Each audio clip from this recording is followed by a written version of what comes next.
Picture this exact scenario. It's Monday morning. You're sipping your second coffee, minding your own business, when your engineering manager struts up to your desk with pure main character energy. He drops a bomb on you. Look, we're launching our flagship software as a service project next quarter. Everyone on X is raving about TanStack Start, but our stack is Next.js. I need a full report and your official recommendation on my desk by Friday. Now in this moment, you've got two choices. Option 1, you give in to tech Twitter brain rot, pick whatever framework is getting glazed the hardest today, and pray it doesn't completely blow up your production code base 6 months down the line. Or option 2, you step up with a systematic, rock-solid framework evaluation strategy. In this video, we're tackling the big question. Is TanStack Start actually ready to dethrone Next.js? But more importantly, I'm giving you my exact 4-step tech evaluation playbook, a repeatable system you can pull out anytime you're forced to compare competing tech, whether that's Next versus TanStack, Reduct versus Zustand, or anything in between. Alright, please like and subscribe and let's dive in.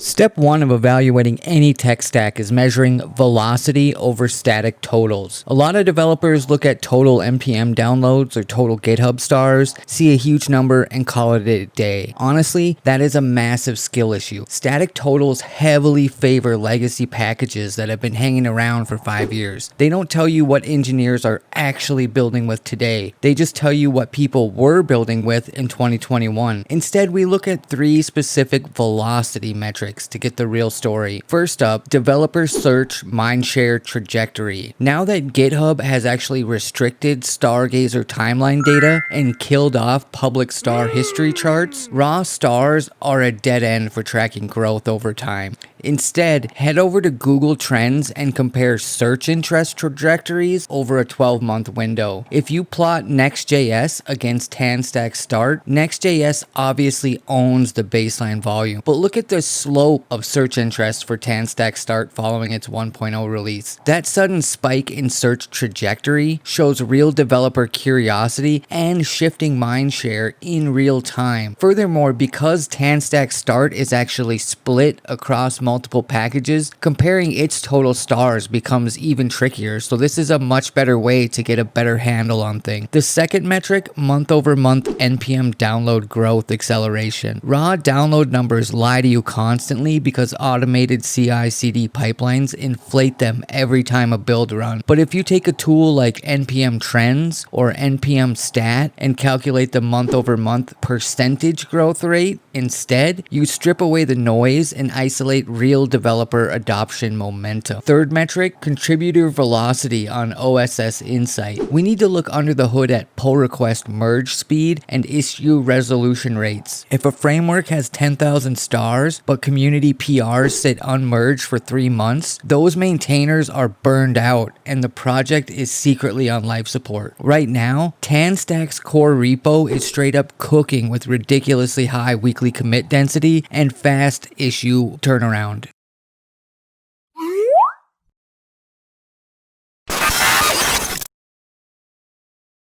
Step 2 is running what I call the DevX friction test. Look, don't waste 2 weeks trying to build a massive end-to-end e-commerce store just to test out a framework. That's a classic trap. Instead, go straight for the pain points. Build the 2 absolute hardest, most error-prone things in modern web development: complex URL routing and full-stack type-safe data fetching. Let's start with how both frameworks handle URL parameters and type safety. In the Next.js app router, handling search parameters usually means reading raw string values, manually casting types, and writing a bunch of defensive validation code just to keep your page from crashing on undefined property. Is it functional? Sure, but honestly, it's low-key mid when you're building heavily dynamic, filter-heavy dashboards. Now let's look at TanStack Start, which pulls in TanStack Router under the hood. It features native, first-class Zod schema validation built directly into the route definition itself. If a user types types an invalid search param into the URL bar, TanStack catches and validates it before your component even attempts to render. That gives you bulletproof, end-to-end type safety and autocomplete across your entire application automatically without endless boilerplate. And when you test data fetching with TanStack Start server functions, you quickly realize that Tanner Lindsay and the core team were straight up down bad for type safety. For real, for real.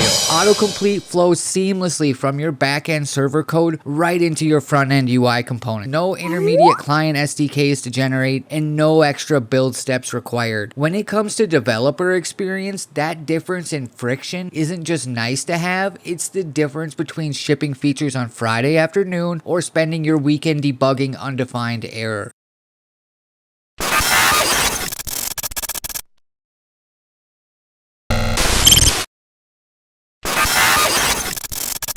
Step 3 is where you actually earn that senior dev paycheck. Auditing ecosystem risk and infrastructure lock-in. Look, you can't pick a tech stack just because the developer experience feels cute. You have to know what happens when things hit the fan in production and how trapped your team is going to be 2 years down the line. First, let's talk about deployment freedom. Next.js is an absolute powerhouse, a beast. But let's be honest, its full feature set, especially its complex caching mechanisms and fine-grained revalidation, is heavily optimized for Vercel. Self-hosting Next.js on standalone node servers or inside Docker containers has gotten better, but it can still give your DevOps lead major head scratchers when scaling. TanStack Start takes a completely agnostic approach. Built on top of Nitro, the exact same server engine powering Nuxt, TanStack Start outputs clean, native build targets for Cloudflare workers, AWS Lambda, Node, Bun, or Vercel with practically zero friction. You retain complete control over your infrastructure stack. However, here's the counter risk you must highlight in your final report: the hiring pool. If you post a job opening for a Next.js engineer today, you'll have 500 applicants in your inbox before lunch. If you post for a TanStack Start engineer, you're hiring for general React expertise and training them on the framework in-house. That is a real, tangible business trade-off. And trust me, that's the exact kind of high-level perspective your manager is looking for. Personally, I wouldn't let the fact that the talent pool isn't as deep be the deciding factor. Any senior developer should, and probably is, able to understand the fundamental mechanics of modern web development, like cache invalidation, state ownership, network boundaries, and hydration. A new framework isn't a new language, it's just new syntax for problems they've already solved a dozen times.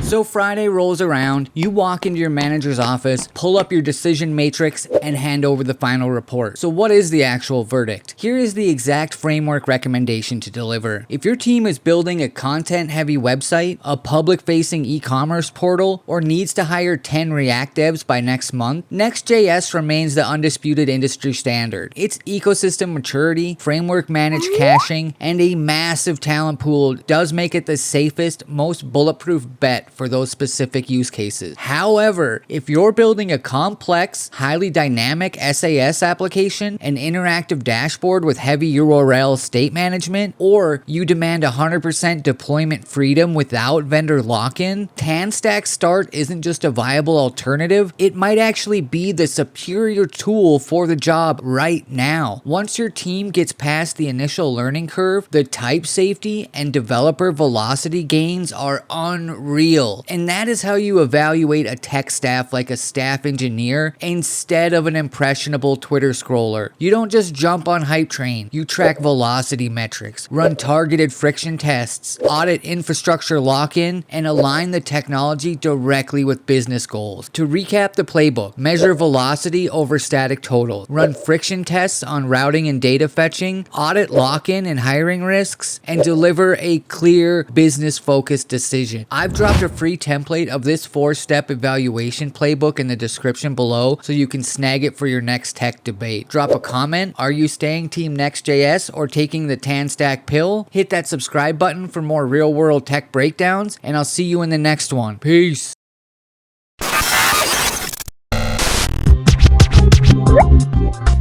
Like, comment, and subscribe.